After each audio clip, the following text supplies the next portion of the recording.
Hi hello నమస్తే welcome back to our channel. అందరూ ఎలా ఉన్నారు, బాగున్నారా? నేనైతే చాలా బాగున్నాను. చూస్తున్నారు కదా, కంటిన్యూస్గా వర్షం అయితే పడుతుంది. విపరీతమైన వర్షం అయితే ఇక్కడ ఉంది. సో నేను మీకు నిన్ననే చూపించాను కదా. సో మాకైతే ట్రాన్స్ఫర్ అయితే అయ్యింది. సో ఎక్కడికి అంటే మేము ఇంతకుముందు ఉన్నది గోనికోప అనేది సౌత్ కూర్గ్ అయితే ఇప్పుడు మాకు ట్రాన్స్ఫర్ వచ్చేసింది నార్త్ కూర్గ్ అనమాట. సో సోమవారపేట అనే విలేజ్కి ట్రాన్స్ఫర్ అయితే మాకు వచ్చింది. సోమవారపేట అనేది ఒక తాలూక్ అనమాట, మడికేరి డిస్టిక్లో, అంటే కూర్గ్ డిస్టిక్లో, కొడగు డిస్టిక్లో అదొక తాలూక్ అనమాట. పెద్దగానే ఉంది విలేజ్ అయితే, కాకపోతే గోడికొప్ప కన్నా చాలా రెట్ల ఎక్కువ వర్షపాతం అయితే అక్కడ ఉంటుంది.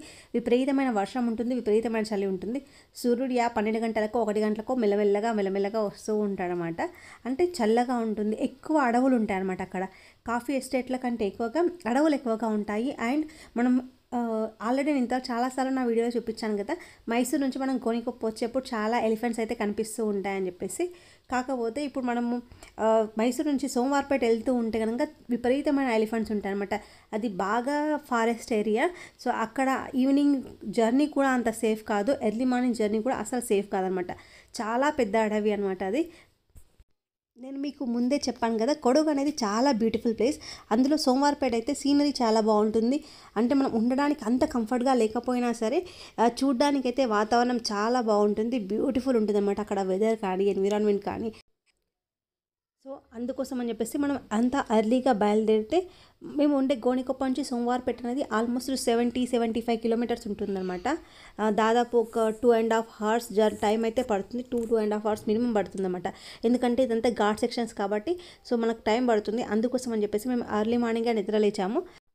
అండ్ ఇంత ఉదయాన్నే కూడా మేము బ్రేక్ఫాస్ట్ అయితే ప్రిఫర్ చేసుకున్నాం. చూస్తున్నాం కదా, మన మాటల్లోనే ఉప్మా అయితే అయిపోయింది. సో ఉప్మా తినేసి 7:30 to 7:45 మధ్యలో బయలుదేరామన్నమాట. సో తొందరగా బయలుదేరితే మనం తొందరగా రీచ్ అయిపోతాము అన్న ఒకే ఒక ఉద్దేశంతో తొందరగా బయలుదేరాము. మేము ఉండే ప్లేస్ నుంచి సోమవారపేట వెళ్ళాలి అంటే కనుక మధ్యలో పెరియపట్టణ అండ్ కుశాల్ నగర్ మీదుగా సోమవారపేట వెళ్తామన్నమాట. కుశాల్ నగర్ అనేది కూడా పెద్ద టౌన్, అది కూడా తాలూకా అండ్ పెద్ద టౌన్ అనమాట. సో బెటర్ అది చూసుకుంటూ వెళ్ళిపోయాము. మనం ఎప్పుడైనా సరే ఒక ప్లేస్కి మనం షిఫ్ట్ అవుతున్నాము అంటే కనుక ఆ ప్లేస్ గురించి మనం ముందే బ్యాక్గ్రౌండ్ వర్క్ చేసి ఉంటాం కదా, ఎంక్వైరీ అయితే చేసి ఉంటాం కదా. సో అలాగే మేము కూడా సోమవారపేట గురించి తెలుసుకున్నాం అనమాట. సో అది పెద్ద తాలూకు అయినప్పటికీ అక్కడ మనకు సిబిఎస్ఈ స్కూల్స్ లాంటివి కానీ ఐసిఐసి స్కూల్స్ లాంటివి కానీ లేదు, ఓన్లీ స్టేట్ సిలబస్ స్కూల్సే ఉన్నాయి. అండ్ పెద్దగా హాస్పిటల్స్ కూడా అవైలబిలిటీ లేదు.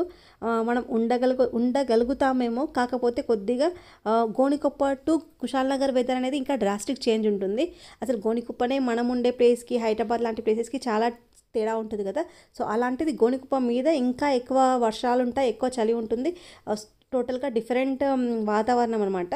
మనం ఉండడానికి బాగుంటుందేమో, కాకపోతే పిల్లలకు స్కూల్స్ కానీ మరి పెద్దవాళ్ళకి ఎవరికైనా సరే హాస్పిటల్స్ కానీ అయితే అవైలబుల్గా అంతగా లేవన్నమాట. ఉంది, ఒకటో రెండో హాస్పిటల్స్ ఉన్నాయేమో చిన్న చిన్నవి, కాకపోతే మనకు అంత కన్వీనియంట్గా లేదని చెప్పేసి చాలామంది అన్నారు. అందుకోసమనే మేము వెళ్తూ ఫస్ట్ కుశాల్ నగర్లో కూడా 2-3 ఇల్లు అయితే చూసుకుంటూ వెళ్ళామన్నమాట సోమవారపేటకి. ఎందుకంటే ఒకవేళ మనకు సోమవారపేట కనుక నచ్చకపోతే, మనం అక్కడ నిజంగా ఉండలేము అనిపిస్తే కనుక కుశాల్ నగర్ కూడా మనము స్టే చేయొచ్చు అనమాట. కాకపోతే కుశాల్ నగర్ నుంచి సోమవారపేట దాదాపు 26 కిలోమీటర్స్ ఉంటుంది. So daily up and down చేయాల్సిన పరిస్థితి ఉంటుంది. అందుకోసం అని చెప్పేసి ఒకసారి చూస్తూ అక్కడికైతే వెళ్ళాము. కుశాల్ నగర్లో 2-3 ఇల్లు చూసాము. సో ఇది మేము ఫస్ట్ చూసిన ఇల్లు అనమాట. డబల్ బెడ్రూమ్, హాల్, కిచెన్ ఉంది. సేమ్ మేము ఇంతకుముందు ఉన్న గోనికొప్పల్లో ఏ విధంగా అపార్ట్మెంట్లో ఉన్నామో సేమ్ అలాగే అనిపించింది. కాకపోతే ఎక్స్ట్రా కబోర్డ్స్ అయితే ఉన్నాయి, కొన్ని సెల్ఫ్స్ అయితే ఉన్నాయన్నమాట, అంతే. కాకపోతే ఇది కూడా కొంచెం చిన్నగానే అనిపించింది. సరే, ఇది కాకుండా మాకు బ్రోకర్ ఇంకొక ఇల్లు కూడా చూపించారు. సో అది కూడా చూసి వెళ్దామని అయితే అనుకున్నాము. కాకపోతే ఇక్కడ ఉన్న ప్రతి ఇంటికి వెనక సైడ్ ఈ విధంగా కొద్దిగా ప్లేస్ అయితే ఉందన్నమాట, వాషింగ్ ఏరియా అయితే ఇచ్చారు. కాకపోతే ఈ ఇంటికి ఫ్రంట్ సైడ్ ప్లేస్ అయితే లేదు. ఇది వచ్చేసి రెండవ ఇల్లు అనమాట, కుశాల్ నగర్లోనే. సో ఈ ఇల్లు కూడా చూసాము. ఇది వచ్చేసి ట్రిపుల్ బెడ్రూమ్ హౌస్ అండి. కాకపోతే ట్రిపుల్ బెడ్రూమ్ అంటే మాకు చాలా ఎక్కువ అవుతుందేమో అని నాకు అనిపించింది. కాకపోతే డబల్ బెడ్రూమ్ బాగుంది. ఒక ట్రిపుల్ బెడ్రూమ్ ఏదైతే ఉందో, థర్డ్ బెడ్రూమ్ ఏదైతే ఉందో అది బాగా చిన్నగా ఉంది. సో అది బెడ్రూమ్ కింద లెక్కకే రాదు, మనం స్టోర్ రూమ్ లాగా యూజ్ చేసుకోవచ్చు అనమాట. ఇక్కడ ఇంట్లో కబోర్డ్స్ అయితే ఉన్నాయి. అండ్ మనకు కిచెన్ బాగుంది అనమాట. కిచెన్ అండ్ డైనింగ్ ఏరియా కలిసి ఉండడం వల్ల సో మనకు స్పేషియస్గా అనిపిస్తుంది అనమాట కిచెన్. సో అదొక్కటి మాకు బాగా నచ్చింది. అండ్ హాల్ కూడా బాగుంది. ఆ పూజా రూమ్ సపరేట్గా చిన్నగా పూజా రూమ్ కూడా ఇచ్చారు. కాకపోతే దాంట్లో 2-3 కూడా పట్టరు, ఒకరే పడతారన్నమాట పూజ చేసుకోవడానికి కూడా. కాకపోతే ఇక్కడ చూసారా, ఇక్కడ మంచి కబోర్డ్స్ అవన్నీ ఉన్నాయన్నమాట. సో ఈ బాగా అనిపించింది అనమాట, కొంచెం బెటర్ అనిపించింది. మేము ఇంతవరకు చూసిన ఇళ్ళతో పోలిస్తే ఈ ఇల్లు మాకు బాగానే అనిపించింది. ఇంట్లో ఇప్పుడు ఉన్నవాళ్ళు శివమొగ్గకైతే వెళ్ళిపోతున్నారనమాట. సో వాళ్ళ ఓన్ హౌస్ ఉందంట అక్కడ. సో వాళ్ళు వెళ్ళిపోతున్నారు. అందుకే అంతటా సామాన్ అయితే ప్యాక్ చేసుకొని కనిపిస్తుంది అనమాట. ఇక్కడ కాటన్ బాక్సెస్ కనిపిస్తున్నాయి ఇక్కడ చూసిన. సో వాళ్ళందరూ ఇక్కడ నుంచి షిఫ్ట్ అవుతున్నారంట. ముఖ్యంగా ఏంటి అంటే మనం ఇల్లు స్పేషియస్గా ఉండాలి. అండ్ ఇంటితో పాటు ఫస్ట్ ఏమైనా సామాన్ మనం వాడనివి ఉంటే కనుక పెట్టుకోవడానికి ఈ విధంగా సజ్జలు అయితే ఉండాలి ప్రతి ఇంట్లోకి. మేము ఇంతకుముందు ఉన్న అపార్ట్మెంట్లో అయితే ఆ సజ్జలేనే లేదు అసలు. ఒక కిచెన్లో మాత్రమే ఒక చిన్నది ఉండేదన్నమాట అంతే.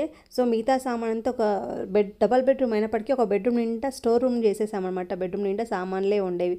సో ఆ చూసిన తర్వాత మాకు అర్థమైపోయింది, అసలు మనం చూసుకొని ఇల్లు తీసుకునేటప్పుడు ఒకటికి 2 సార్లు ఆలోచన చేసుకోవాలి. మనకు కొంచెం స్పేషియస్గా ఉండే తీసుకుంటే బాగుంటుంది అని అనిపించింది. అందుకోసం అని చెప్పేసి మేము ప్రత్యేకంగా వచ్చి నేను కూడా వచ్చి ఇల్లు అయితే చూసుకున్నాను. లేకపోతే ఏదో ఒక ఇల్లు అడ్జస్ట్ అయిపోదాము అనుకుంటే కనుక కొంచెం ఇబ్బంది పడతామన్నమాట. మనం ఉండేది 1 రోజు 2 రోజులు కాదు కదా, దాదాపు 1 ఇయర్, అట్లీస్ట్ 1 ఇయర్ 2 ఇయర్స్ ఉంటాం. కాబట్టి కొద్దిగా స్పేషియస్గా ఉండి మనకు కన్వీనియంట్గా ఉండే ఇల్లు అయితే బాగుంటుందని చెప్పేసి నాకు అనిపించింది. ఆ తర్వాత కుషాల్ నగర్లో కూడా ఇల్లు చూసుకున్న తర్వాత మేము సోమవారపేట అయితే బయలుదేరాము. సో సోమవారపేట బయలుదేరుతూ ఉంటే దారంతా ఈ విధంగా మంచి దట్టంగా అడవులు అయితే ఉంటాయి. సో మధ్యలో అయితే ఉద్భవ బసవన్న అని చెప్పేసి ఒక ప్లేస్ ఉంటుంది. నేను ఆ ప్లేస్ షూట్ చేయలేదు కానీ అక్కడ బాగుంటుంది అనమాట.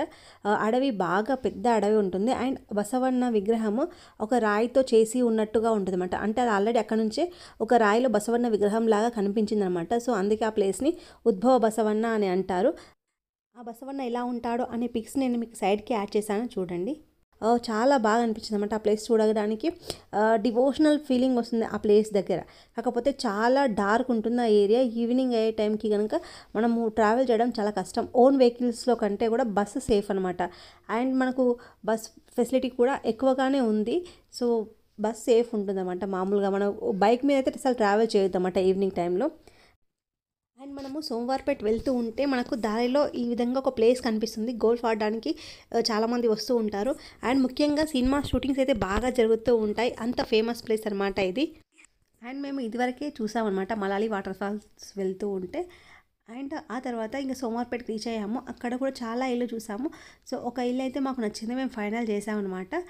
అండ్ సోమవారపేటలో ఇల్లు అయితే చాలా కష్టంగా ఉన్నమాట, వెరైటీగా ఉన్నాయి.